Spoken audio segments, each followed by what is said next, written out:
little mailboxes and statues of Liberty and Ford Model T cars that dispense mints, hard candies in rolls and hard candies on sticks, and hard candies shaped like animals. 8 flavors of fudge and all the chocolate the addict could wish, including an elegant diet-busting concoction all Vera's own called cranberry chocolate. Something new is always baking. The luscious aromas drive you half mad just the way they are supposed to. Whether you like candy or not, you begin to salivate as the desire for sinful pleasure snares you. And before you know it, you are ordering everything in the shop. Vera, atrociously plump, cheeks puffy and pink, white-gray hair drawn neatly into twin buns, measures a pound of chocolate-covered raisins by eye as she talks your ear off, explaining in her husky smoker's voice the problem with the Carlyle house. And you listen to the story because you really do want those raisins. Vera talks about the house. She has good, solid reasons why they should never have let the Carlyles build it. Like they should have left the meadow alone so kids could play softball. Like the house breaks up the view from the road down into the valley. And it's too big and too ostentatious anyway, that house. All those sharp angles and glass walls that catch the sun, so when you drive by, the place seems to wink at you. Especially if you happen to be staring at it, which Vera, who has lived on the other side of the reservoir long enough to oppose every house built for miles around, does a lot more often than she likes to admit. Oh, Vera is in a dither, and beneath that delicate porcelain skin, something glows warm with fury. Certain that the woman is crazy, you begin to inch toward the door, the chocolate-covered raisins in your clutches, but Vera stops you with a word. "So what about the car?"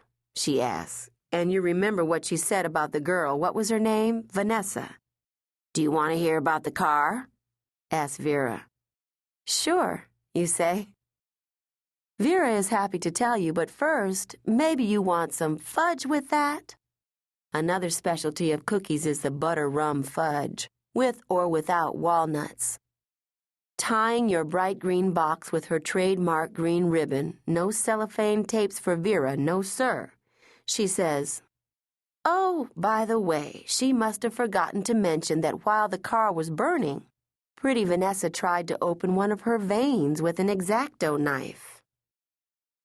And when you have heard Vera out, maybe you're still not sure what to think except that you are swooning with sympathy for Vanessa, to say nothing of her parents, her sister, and her 2 brothers. Vera talks so hard she leaves you dizzy, but you finally see it as though you were there, because Vera Brightwood has that gift she always has. She can bring a story to life.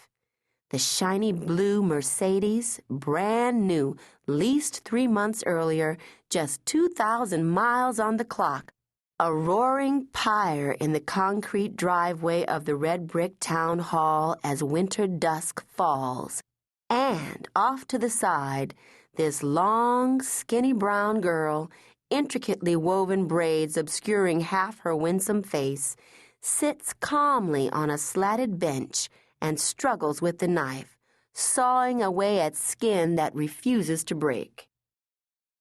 "Poor kid," Vera finishes, a tear in her good eye.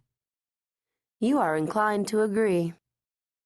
"And you know," Vera adds, sotto voce, as she tries to get you to buy some Jelly Bellies to go with your raisins, even with all the university folks buying up the land because they've decided that converting farmhouses is smart, there are only 5 colored families in town. Surprised, you ask if the town keeps track of these things. She asks what things you mean. You frame your objection carefully. "The number of African American families living here," you explain. "Do you actually keep track?" "Some of us do," Vera tells you. "Why?" Vera leans close to whisper, her breath cloying as though she is fermenting inside, yellowy gaze lifting to the door.